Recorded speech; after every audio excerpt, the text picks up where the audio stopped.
At pinupuspos ng Espiritu Santo ang ating inang Flor. Malakas na palakpak sa salamat po sa inyong pagpapagpili ng kanila. Paano po ako malakay ng aking kanila sa oras na ito. Nais ko po munang magpuli at magpasalamat sa ating Panginoon. Sapagkat patuloy niya po akong pinagkakaniwalaan upang ibahagi ko ang kanyang mabuting balita. Amen? Amen. So God is good? All the time. All the time. God is good. The will of the Father. Yes, I will. Yes, I will. The will of the Father. Malakas na malakas. Talaga naman, talagang ang ating Panginoon ay masurpresa. Nakutol mo ito. Mabuti na lang natin ang tunay sa yung pala naman ako'y magtatalakay. Yes, Lord. Dito ako para sumunod po sa inyong Amen? So mga kapatid, inaanyayahan ko po kayong tumayo at babasahin ko na po ang aking pangalan.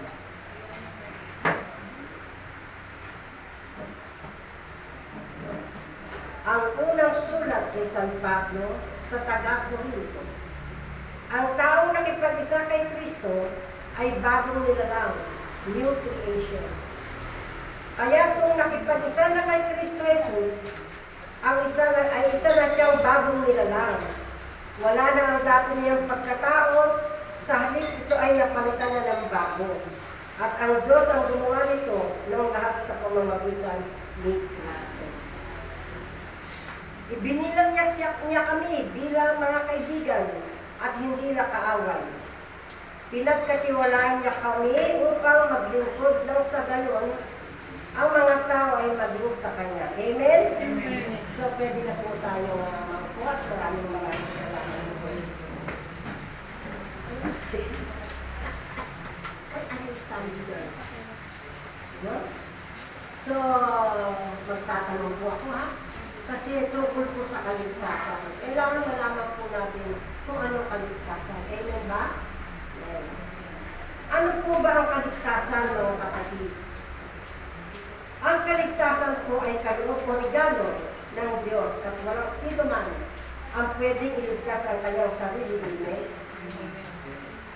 Ang kaligtasan po, mga kapatid, ayon nga po sa John 3:16, gayon na lamang ang pag-ibig ng Diyos sa sanlibutan.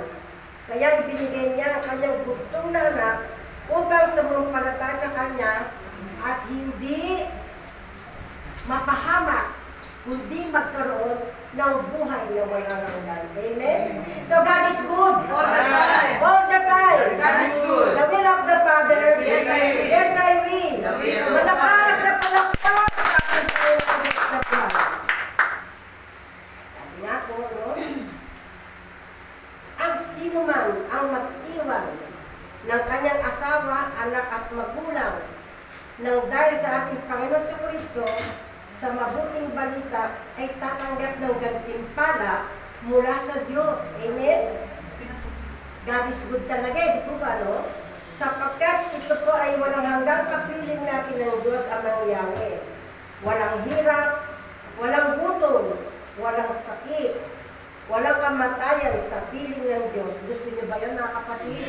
Amen. No? Sapagkat ang kaligtasan po ay dalawang uri. Dalawang uri ng kaligtasan. No? Pwedeng regalo o gantimpala. No? So, sa regalo po, katulad po ni Dimas. Amen? Kilala niyo si Dimas? Na sa huling pagsandali ng kanyang buhay, siya'y nagpakumbaba sa ating Panginoon sa Kristo. Panginoon, alalahanin mo ako kapag nagahali ka na. Ngayon din ay pagsasama kita sa aking paraiso at nakamit ni Dimas ang instant na regalo. Amen? Ang pangalawa naman po ay gantimpala, reward. May isang tao na nagtatrabaho sa isang kumpanya. Ang kanya'y ay maganda ang performance. Kaya siya ay nabigyan ng promotion. No? Tandaan natin mga kapatid, ang ating ay marami nang nagawang kabutihan. No? Ating Panginoon sa Kristo ay marami nang nagawang kabutihan. Katulad nga ng 10 ketongin. Amen? Di po ba sabi ng mga ketongin, Jesus! Guro! Maawa po kayo sa amin. So dahil nga ang ating Panginoon sa Kristo ay sobrang maawain. Kaya lumapit po yung 10 ketongin. No? Ngayon, ang sabi ng ating Panginoon, humayo na kayo at magpatingin kayo sa saserdote. Kaya yung 10 ketongin ay humayo na.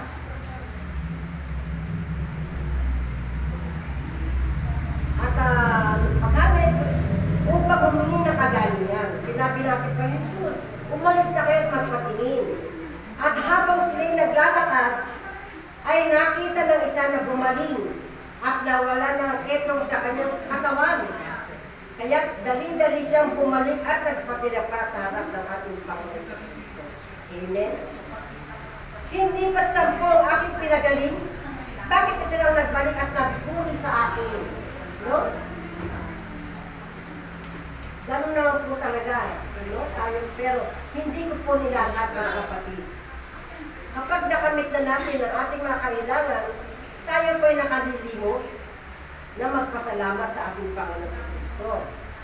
Kaya, ang labas, praise the Lord na lang. Kasi yung iba ganun po talaga eh. Hindi katulad, kaya nga hindi ko po nilalat eh. Pag nakamit po na yung hinihingi mo, siyempre kailangan po natin magpuri at magpasalamat sa ating Panginoon. Kasi nasolve natin yung problema. Di ba? Yung iba nun, Wala lang. wala lang. Kaya nga, praise the Lord na lang. Amen? So mga kapatid, saan po ba tayo ililigtas ng Diyos ang mga langit? No?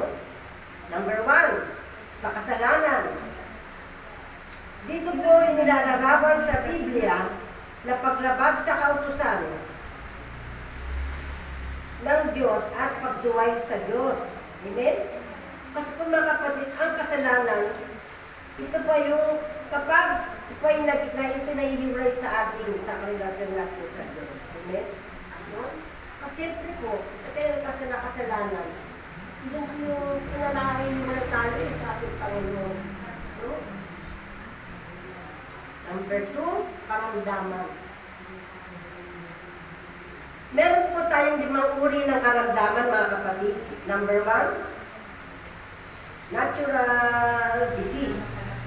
Ang natural disease ay sakit o dahilan ng infeksyon.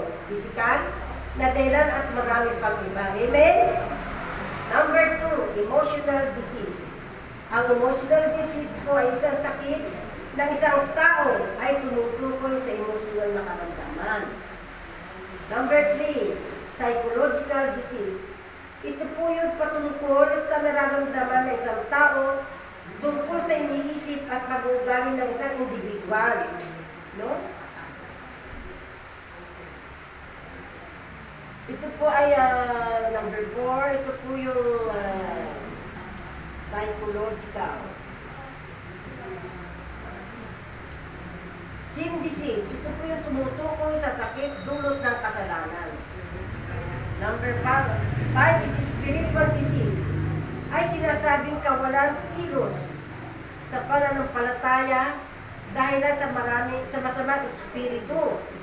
Katulad ng isang lalaking bubot-bubad na nawalan na ng katinuan sa kanyang pagkaisipan dulot ng masamang espiritu. Amen? Ibig sabihin, kaya lang i-manipulate ng masamang espiritu ang kanyang isip. Kawalan ng walang pananalig at pananampalataya sa Diyos at pagtitiwala sa Diyos. No? Kaya, lahat nagagawa na sa kanya. No?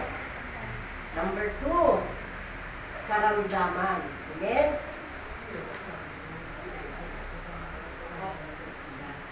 Number 3, kamatayan. Kapag tayo ay tulog, ay wala po tayong kaalaman kung ano nangyayari sa labat-labat. Kasi po tulog po tayo eh, dito ba? Number 4, apol ng impyerno. Doon po susunugin sa naglalagablag na apol na hindi na mamamatay at kakainin na ng puo ang ating mga mata, ilong at bibig at patuloy po tayong tutusok-tusokin sa ating mga katawan. No? So mga kapatid, so ano po ba ang dapat natin gawin?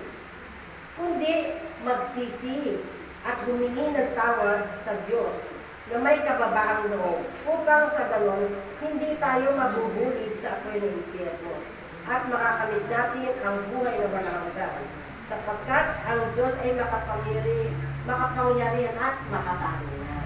Amen? So malakas na palakpak sa ating Panginoon Diyos. Amen? At dahil sa pag-ibig ng Diyos ay dumating ang mabuting balita. Dumating ang mabuting balita ng Diyos sa sangkatauhan. Amen? Sino raw po mga kapatid ang dumating na mabuting balita? Ang ating Panginoon Jesucristo. Amen? So ano po ba ang mabuting balita, mga kapatid? Ang mabuting balita po ay ito yung pag-ibig ng Diyos sa makasalanan upang sila'y maligtas at maibalik sa mga tao ang buhay sa grasya ng Diyos. Amen? Ayon nga po sa Lucas 1:26, sinugo ng ating Amang Yahweh si Anghel Gabriel upang kausapin ang isang dalaga na nangangalang Maria.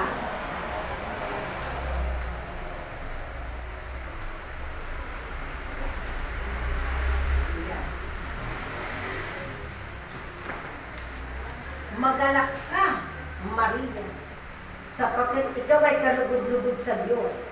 Ngunit nagulumihanan ang dalagang si Maria sa pagbati ng Anghel Gabriel. Huwag kang matakot, sapagkat ikaw ay magili at magbubuntis ng isang batang lalaki at papangalanan mo Jesus. Siya ay tatawagin kataas-taasang Diyos. Paano? Siyempre sabi ni dalagang Maria, paano? Kayo isang dalaga, isang birhen. So alam po natin na ang dalaga si Maria ay malapit na ikasal sa isang binata na nangangalang Jose. No? Pagkang matakot Maria, sapagkat ikaw ay linliman ng Espiritu Santo, sapagkat walang hindi makapangyayari ang Diyos ang mangyayari. Amen? Sapagkat ang dalagang si Maria ay pinili sa lahat ng kababaihan. Sapagkat ang dalagang si Maria ay magandang bunga at walang bahid dungis at malinis na sisilan ng ating Panginoong Hesus. Amen? Malakas na palakpak sa ating Panginoong Hesus. Bagamat ang dalagang si Maria ay 14 na taong gulang pa lamang.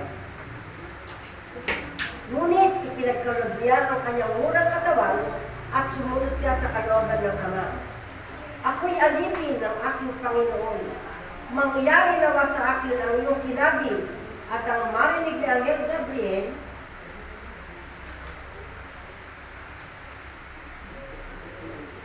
ni Anghel, ang pagtugon ng dalagang si Maria ay umalis na si Anghel Gabriel at nag-report na siya sa ating Panginoon na mangyari. Amen?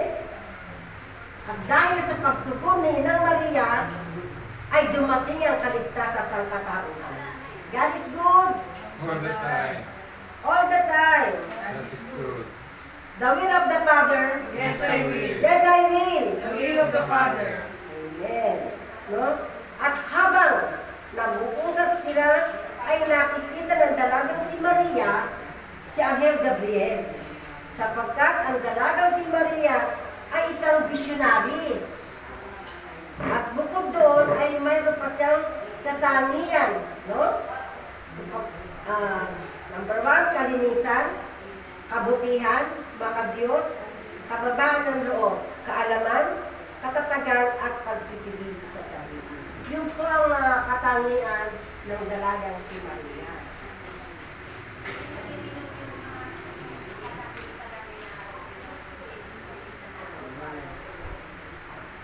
Kaya lang dahil nga doon, ay nagkaroon na ipanganak na ang ating Panginoon Jesucristo. Amen? Dahil sa pagtubuli ng dalagang si Maria. At nang pumasok ang tukso kina Eva at Adan, ay dahil wala ni Eva at ni Adan ang perfect creation. No? Yung pong sanctifying grace.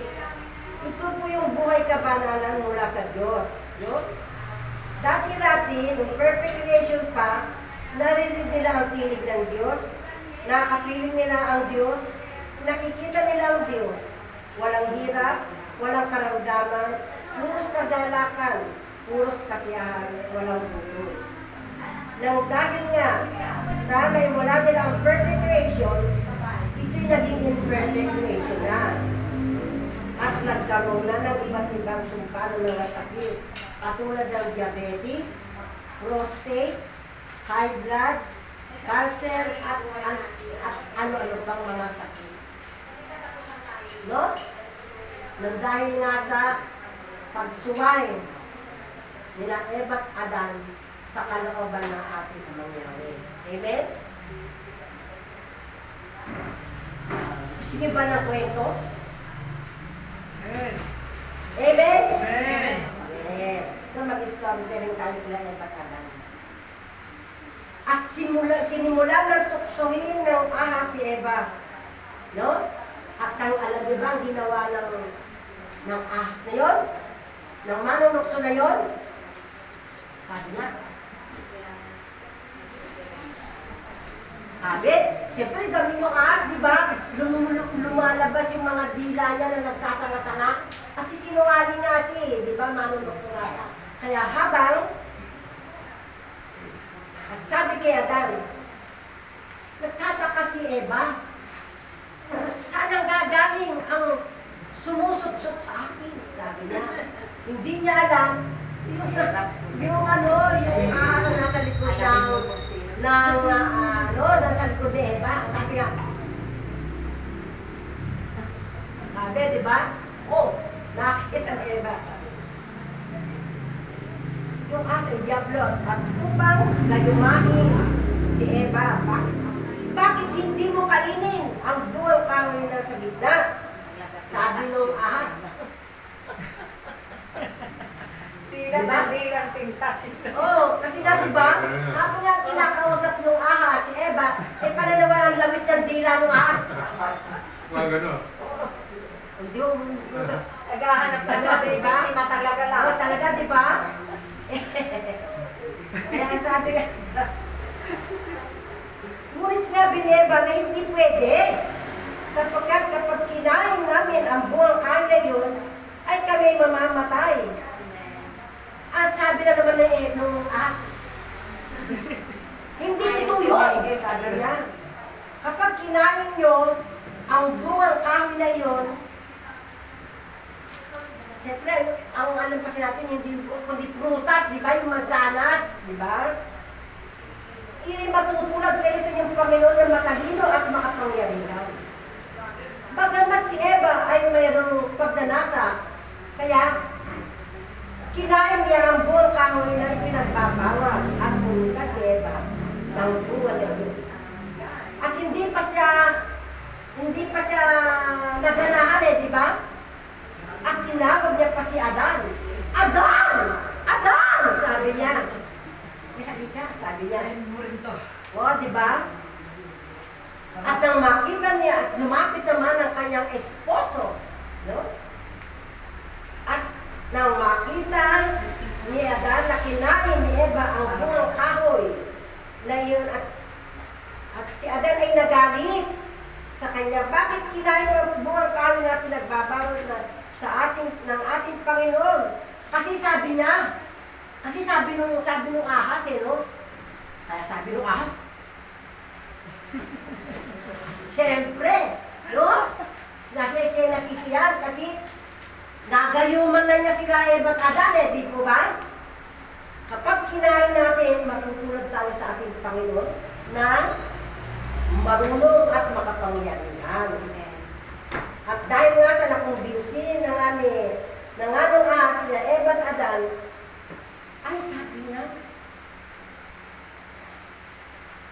At nang makain ni Eva at Adan ang bunga na iyon, ay nakita na nila na sila'y bumutubad. No?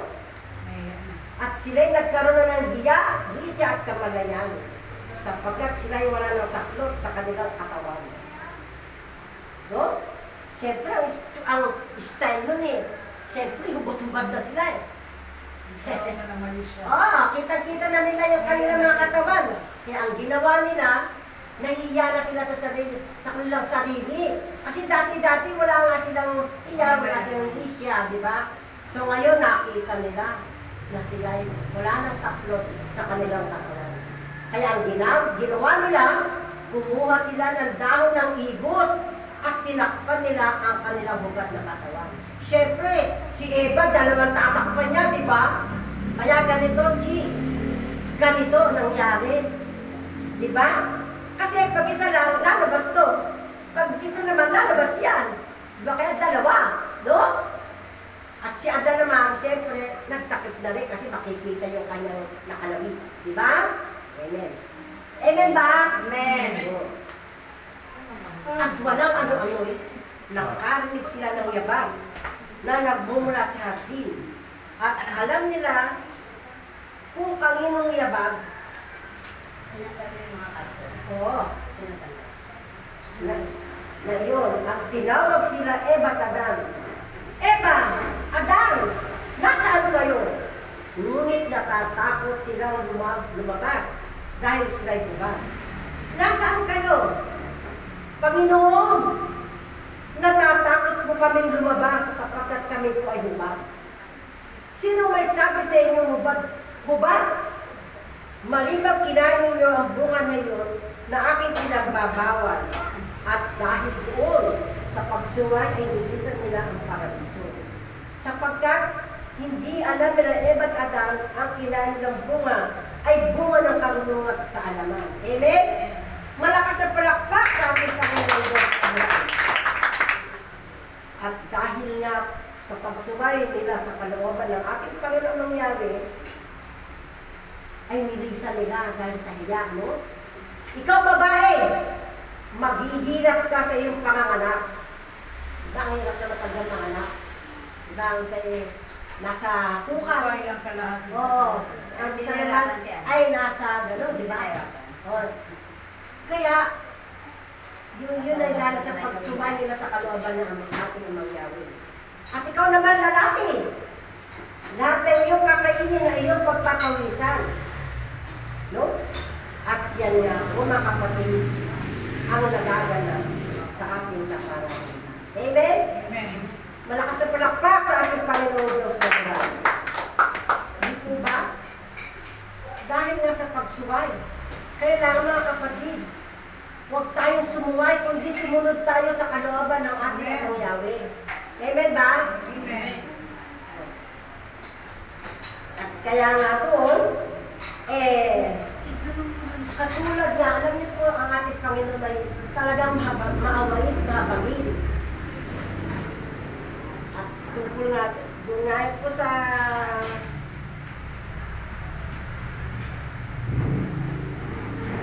katulad nga kay Lazaro. Di po ba? Ang alam ng ating Panginoong Jesucristo na si Lazaro, si Lazaro po ay kaibigan ng ating Panginoon. No? At alam niya, 2 araw nang patay si Lazaro. Ngunit, kaya nung nakita ni Maria, ang ating Panginoon Jesucristo, siya'y lumakagulugulog. Sabi, Panginoon, Panginoon, sabi niya, kung naririto ka naman, di sinasari hindi namatay ang aking kapatid. Sumakot ang ating Panginoon Kristo. Sabi niya, at sino may sabi sa'yo, patay yung kapatid? Ito si Maria, Panginoon, 4 na araw na kung patay ang aking kapatid at nangangamoy na. Okay, sinabi natin Panginoon, Maria, no? Ikaw ba'y sumasampalataya sa akin na ako ang buhay at nagbibigay buhay? Siyempre, sumagot naman si Maria, "Opo, Panginoon, sapagkat kayo ang Kristo." Di ba? Sabi niya, "Kung gayon, dalhin mo ako sa pinagbibigyan ng iyong kapatid." At nagpunta nga sila sa pinagbibigyan ni Lazaro. Di ba? At sinabi ng ating Panginoon sa Kristo, "Buksan ninyo ang takip sa inyong." At sinabi ng ating Panginoon sa Kristo, "Lazaro, Lazaro, Lazaro, bumangon ka at lumabas ka dyan." No? Nang dahil sa sinabi ng ating Panginoon, lumabas si Lazaro. No? Tumayo siya at lumabas sa kanyang pinaghihimlayan. No? Sapagkat ang tinig ng ating Panginoon ay makapangyarihan. Magagawa niya ang bawat kanyang maibigan. Kaya maraming nagulat, no? Nung nakita ng mga tao na bumangon si Lazaro at lumabas sa kanyang pinaghihimlayan. Amen. Malakas na palakpak sa ating Panginoon.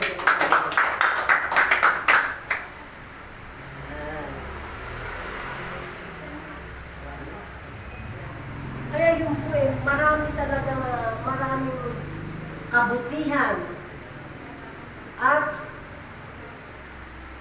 ginagawa ang ating Panginoon sa Kristo. At naghihimala siya, di po ba? Marami siyang ginawang kabutihan. Katulad lamang ni Bartimeo, no?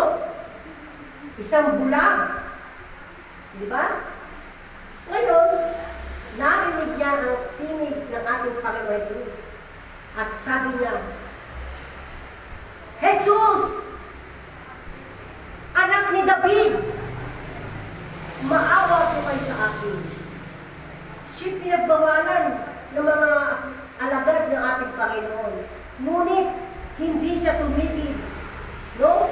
Tinawag niya muli ang pangalan ng ating Panginoon sa Kristo. "Jesus, anak ni David, maawa ka po sa akin." Kaya, ang ginawa ng ating Panginoon sa Kristo, sinabi sa kanya, "Lapit po sa akin." Yung si Bartimeo. At ganun na nangyari, ano ang iyong kailangan? "Panginoon," sabi niya, "gusto ko pong makakita." Kaya ang ginawa ng ating Panginoon, hinipo niya yung mata niya, yung Bartimeo, di ba? Nagtalo siya ng clay, yung puti, at sinabi niya, "Ifata." Sabi niya, yung palang ifata, ibig sabihin, mabukas ka. Kaya nung oras na yun, nawala ang pagkabulag ni Bartimeo at siya po ay nakakita. Amen? God is good! All the time. All the time! God is good. The will of the Father. Yes, I will. Yes, I will. The will of the Father. Malakas na palakpak sa ating Panginoon Diyos. Diba? At hindi lamang yan ang ginawang himala at kabutihan ng ating Panginoon. Katulad nga ng babaeng Kalineya, di ba? Ang babaeng Kalineya na ito, kung saan-saan ang lugar na siya nagpapagamot, no? Ngunit, hindi siya gumaling. Ngunit nang narinig niya ang pangalan ng ating Panginoon sa Kristo, ay hinanap niya ito. No? Narinig niya na ang pangalan ng Jesus ay nagpapagaling. Kaya nung nakita niya si Jesus ay nakipagsiksikan siya sa maraming tao at pinilit niyang makalapit sa ating Panginoon. No? At ang sabi niya, "Mahipo ko lamang ang laglagan, gagaling na." Kaya talagang nagpumilit siya na hinahipo niya ang laglagan ng ating Panginoon sa Kristo. At ngayon, nung nahipo na niya, siyempre, nawala na ang kanyang pag-aagas, no? Nawala na ang pagdurugo niya. No?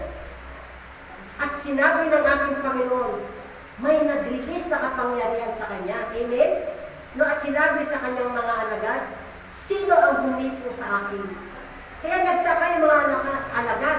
Sabi niya, "Panginoon, napakarami ng tao, hindi po namin agad kung ng babaeng Galilea ang sinabi ng ating Panginoon. Bagamat natatakot ang babaeng Galilea na yun, ay lumapit siya at nagpatirapanin sa ating Panginoon. No? At ang sabi, ako po ang umi po sa naglagan ng damit ninyo, Panginoon. At dahil doon, sinabi ng ating Panginoon sa Kristo, pinagaling ka na ng iyong pananalig. Amen? Kaya yan walang hindi mapangyayari ng ating Panginoon sa atin. No? Basta ito'y nananalig, matapat yung nananalig, sumasampalatay, nagtitiwala, makakamit mo ang kaligtasan. Amen? Amen. Kaya nga importante na tayo sumunod sa kalooban ng ating Panginoon. Huwag po tayo pasuway. Kasi kung tayo po ay magiging pasuway, ay saan po tayo pupulutin? No? Sa kaspungan. Palakpakan natin natin Panginoon. No? Siyempre, wala ka sa pagsunod sa ating Panginoon. Kaya, sa kampungan ka mapupulot. Diba? Nababaw ko yung pagpungan. Kaya napakaganda kung kung ating pong malalaman ang tunay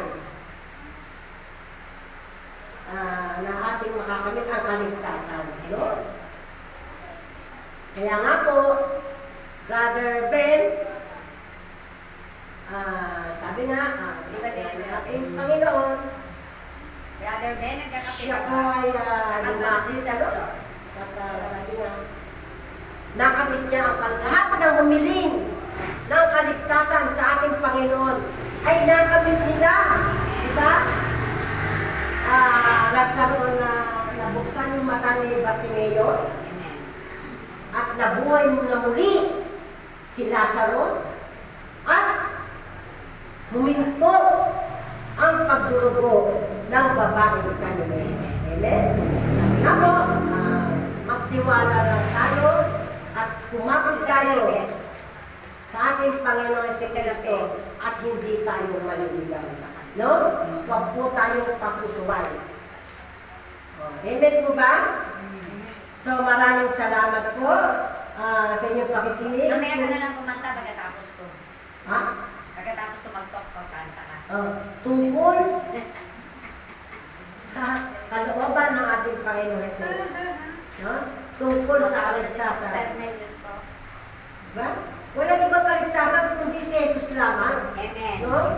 Walang iba, walang magbibigay sa atin ng kaligtasan. May liligtas ka ba nila? Hindi. Isa lang ang ating kaligtasan, ang ating Panginoon Jesus. Sapagkat siya ang daan, ang katotohanan, ang buhay, at buhay na walang hanggan. Amen. Malakas ang palakpak sa ating Panginoon Jesus na buhay.